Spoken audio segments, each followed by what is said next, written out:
you have a chance to watch the video of the exchange between President Xi and Justin Trudeau, and what do you make of it?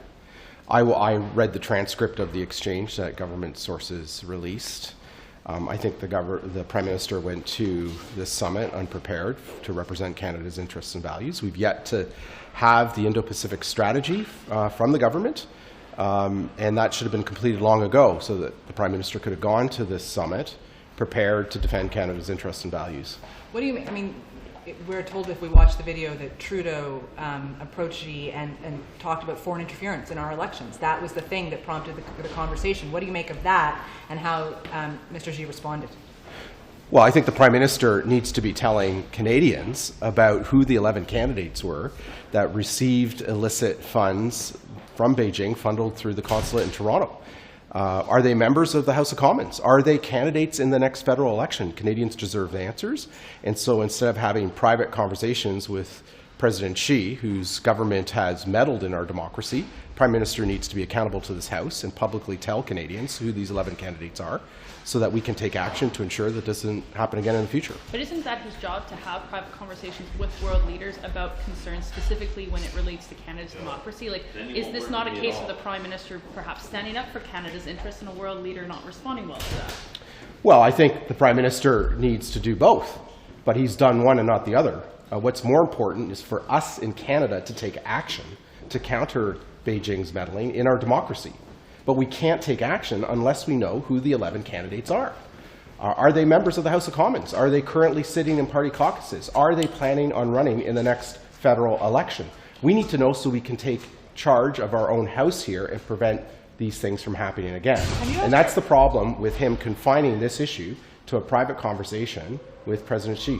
Have you asked your own party or your own House leadership, or perhaps Mr. Poilievre, if any of your colleagues are any of these people or any of the candidates that ran? Like, is the party itself taking on any responsibility here to dig in and figure out what happened? We are fully taking on responsibility to be acting in accordance with the highest levels of accountability and ethics when it comes to how our party conducts itself. The problem is we have no information to act on. The Prime Minister does. So he has an obligation to tell us, to tell Canadians, who these 11 candidates are so we can take action to ensure that this never happens again. You made a point off the top about the Indo-Pacific strategy. Do you think that we don't have it yet? Is that detrimental to this visit that the Prime Minister is on now? How do you think having that strategy already in his hand could have changed his interaction with China, could have changed his interaction with other Asian leaders? Well, it clarified what the government's position is. Just in the last several weeks, we've had Minister Champagne in Washington talking about decoupling Canada's economy from the People's Republic of China. At the same time, we've had senior government sources close to the Foreign Affairs Minister, Minister Joly, indicate that there will be no decoupling. We've had Minister Freeland in Washington on October 11th talking about a new foreign policy that many are dubbing the Freeland Doctrine. And at the same time, we have the Minister of Foreign Affairs, Minister Joly, saying that she doesn't believe in doctrine. So there is mass confusion about what the government's policy is in the Indo-Pacific region. And so they should have long ago completed this document, publicly released it, so that the Prime Minister could have gone to this summit focused on defending Canadian interests and values. Based on the confrontation we saw, what do you draw what that says in terms of Canada's relationship with China? Like, is there something Canada should do now, given there was this confrontation, whether the president knew that Canadian cameras weren't to be witnessing it? What should Canada do now that there has been this confrontation, the world is watching? Well, I think the government's slowly waking up to the threat that we have for years been calling on them to take action on. You know, it was over 2 years ago that we introduced a motion in the House of Commons calling on the government to stop Beijing's meddling in our democracy, calling on the government to deliver a robust plan by December of that year to counter Beijing's intimidation and interference operations here on Canadian soil. They have failed to act, and so now we find ourselves in a situation where election candidates are receiving illegal funds funneled through Beijing's consulate in Toronto. And so I think the government's policy in the Indo-Pacific region has been a complete mess. I think it's long past time for them to come forward with a clear policy in the region, and also long past time for them to come forward with a robust plan so that we can take action here on Canadian soil to protect Canadian democracy. I realize this might stray too much into defense, which is not necessarily your critic portfolio. And this is but, the last question, then I got to go back. Yeah, fair. I'm wondering, as we watched what happened yesterday when the world thought briefly that Russia had accidentally or on purpose attacked Poland, and maybe that didn't actually happen, and everybody scrambled, what did you make of that instance? Did you see it as perhaps a test run for NATO, an idea that we have to be better prepared, that Russia will, move this conflict into a NATO member country? How did you calibrate sort of how you're seeing people respond on the incident? Well, I think it's clear that Russia is a threat to the NATO alliance, and so I think that incident yesterday drove home the seriousness of the war in Ukraine and the need for all NATO allies, including Canada, to step up to the plate to defend the alliance. Thankfully, it didn't turn out to be something worse that it could have been, but it just highlights the need for us to do more. Canada ranks 24th out of 29 members of the NATO alliance in funding our military. We have been laggards for years in meeting our commitment to the NATO alliance, the 2% commitment.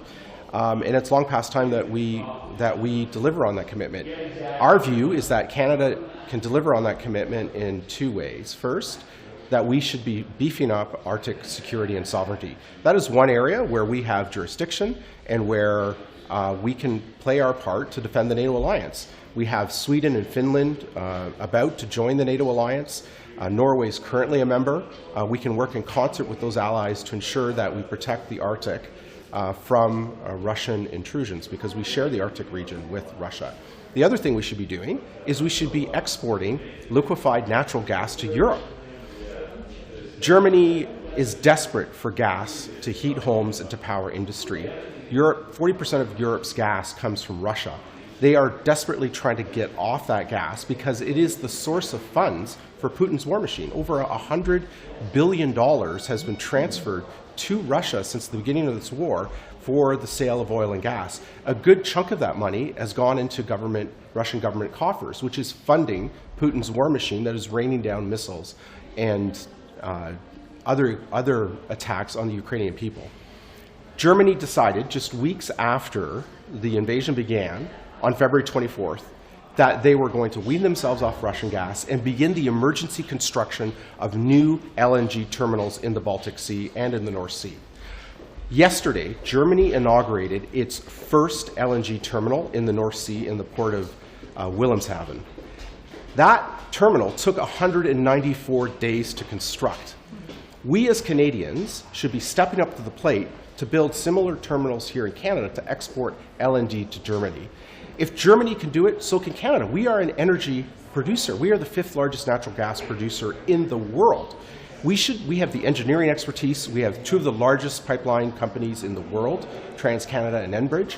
And we have the project management expertise, the capital markets to get this done. The problem we have is a government that won't step up to the plate to defend the alliance and to support our allies in Western Europe. And that's why Germany came away empty-handed when Chancellor Scholz came to visit Canada in August.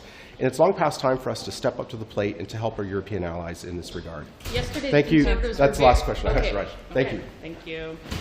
What was your takeaway out of committee yesterday, and what would you like to see the next steps for parliamentarians as you sort of try and get more information on what's going on here? Well, I think it was really disappointing to hear that Health Canada had flagged it as an issue back in the spring, and they didn't communicate this. And they said that the reason why they didn't communicate it is because they were afraid parents would go out and panic buy, and continued to just put more blame on parents, and didn't give any evidence of what was happening with stockpiling, simply just deflected, didn't give any answers, didn't explain why we're in this shortage we're in. Why does the why matter though? Like for some parents, they might just say, I don't really care why, as long as it's on the shelf, we don't need to necessarily figure out the why. So like why is the important of something one would want to even figure out in the situation? Well, as parliamentarians, we need to know the why so that we can prevent it from happening in the future. As a mom, I want to see it on the shelves, and I don't see it on the shelves. How much confidence do you have in the answers you receive from Health Canada about the assurances that have come from the government that there are going to be medications arriving? Where are you at in terms of your confidence level that parents like yourself will be able to get the medication they seek? Well, I think here's one of the interesting pieces. The press release that came out on Monday is great news, but it doesn't give a date. So we have no idea how it's going to be distributed, when it's going to be distributed, when parents are going to see this. Is this going to be in time for Christmas? We don't know. And this is really concerning to me as a parent and to me as a parliamentarian. Do you feel, I mean, the companies themselves have not had to answer to any of these questions yet. We have seen representatives of the industry answer to questions. We have seen various medical societies. We've seen officials, but we haven't heard from the companies. And I'm wondering if you think it's time for them to be coming forward to shed a bit more light on their own side of this story, because they have one. And so what is it? Well, and I think you raise a valid point, and after the testimony yesterday, it was evidently clear that I have more questions than I had answers leaving Health Canada's briefing yesterday, and I hope for the sake of all Canadians and moms and dads and grandparents all across this country that we can get better answers. Who do you want to hear from next, if you want to hear from anyone? I do have to get going. I'm sorry. I do have a meeting at 12:30. Thank you for stopping. Haven't read it in full detail yet, But a riding like Mission Mansby-Fraser Canyon that was impacted by natural disasters more than any other community in this country, the Auditor General's report on Indigenous communities and the ability of Indigenous Services Canada to provide adequate infrastructure already kind of reflects the lack of faith that my Indigenous constituents have in the ability of Indigenous Services Canada to provide basic services. As all of the press gallery knows, my riding has been under a lot of stress, and we need to do better with Indigenous Services Canada. I don't want to see a delay in infrastructure projects for communities that need it the most. There is plenty of stories in Mission Mansby-Fraser Canyon when we had the big snowfalls after the landslides at this time of year last year. Communities were completely cut off, and the emergency response programs that were in place were not adequate to deal with the severity of the issues that people were facing. Oftentimes, Indigenous communities have to rely on someone working on the side of their desk in addition to their normal responsibilities just to be able to meet some basic frameworks that they need to do for their communities. But Indigenous Services Canada is not helping communities prepare for natural disasters in a way that's suitable to deal with climate change right now, or even just normal natural disasters as we have been seeing a lot of in British Columbia over the last number of years. So what should they do about the backlog, the infrastructure backlog? Well, the bureaucrats should get out of Ottawa and they should go to the communities and see how bad it is. The public service has grown by 24% since Prime Minister came into power in 2015. But my constituents are not seeing the results of a 24% increase in the services delivered to the people that need it most. We talk a lot about reconciliation in the House of Commons. Let's reconcile by keeping people safe. The government has a responsibility to meet those basic infrastructure commitments, and it's not getting done. So the Deputy Minister should get out there with the Minister, and they should go community to community to make sure that the 112 infrastructure projects that are backlogged right now are dealt with immediately. They can do that. We can find solutions in Canada. We're a rich country. We have a professional public service. If they wanted to fix this problem, they could, but they don't. And that's a shame on our country. We need to reconcile with our First Nations partners. I just had members of Chehalis Nation come up here and go to Ottawa because they want to reach a reconciliation agreement. They're working hard.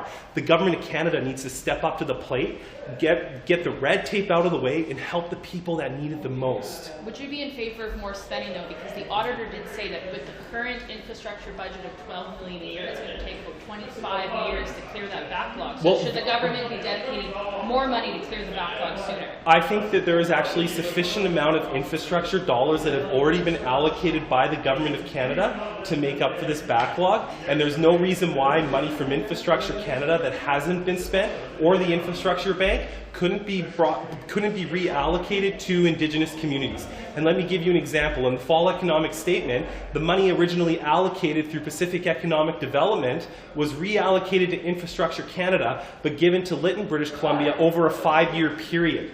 So if they can do that for Lytton, British Columbia, which is largely an Indigenous community as well, it's majority Indigenous, half on reserve, half off on reserve, why can't they do that with other Indigenous communities? If it means transferring money from Infrastructure Canada to Indigenous Services Canada, in my opinion, it's an accounting rounding error with the amount of money we're talking about, but we need to get those projects done. Communities need that work done, and I think it's a key part of reconciliation is making sure the basic services are met. Do you plan to raise this with Minister Haidu or even Minister Miller and say maybe there is some room for some reallocation here? Yeah, I will be raising these points with the appropriate ministers in due time, yes. Okay. Thank you. Thanks, Brad. Ça vous fait quoi de voir les chiffres d'inflation aujourd'hui?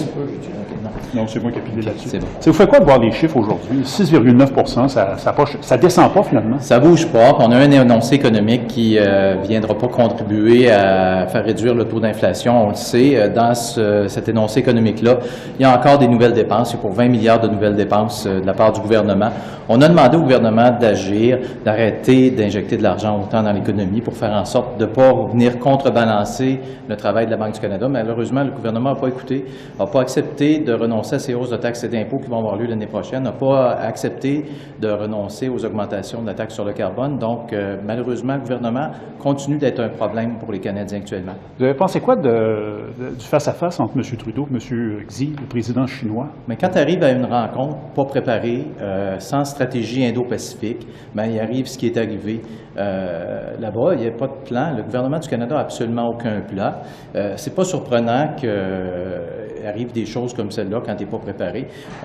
Le gouvernement, M. Trudeau, doit répondre effectivement ici même à la Chambre de tout ce qui se produit actuellement entre le Canada et la Chine. On doit savoir qui sont les 11 candidats qui ont reçu de l'argent de la part du régime communiste chinois lors des élections de 2019. Malheureusement, le gouvernement, M. Trudeau, ne veut pas répondre à cette question-là ici même en Chambre. Donc, c'est la confusion, c'est l'improvisation dans les relations entre le Canada et la Chine. Donc le président Xi avait raison de lui faire des reproches? Je pense que M. Trudeau aurait dû arriver là mieux préparé pour être capable d'affronter et de faire face au président Xi.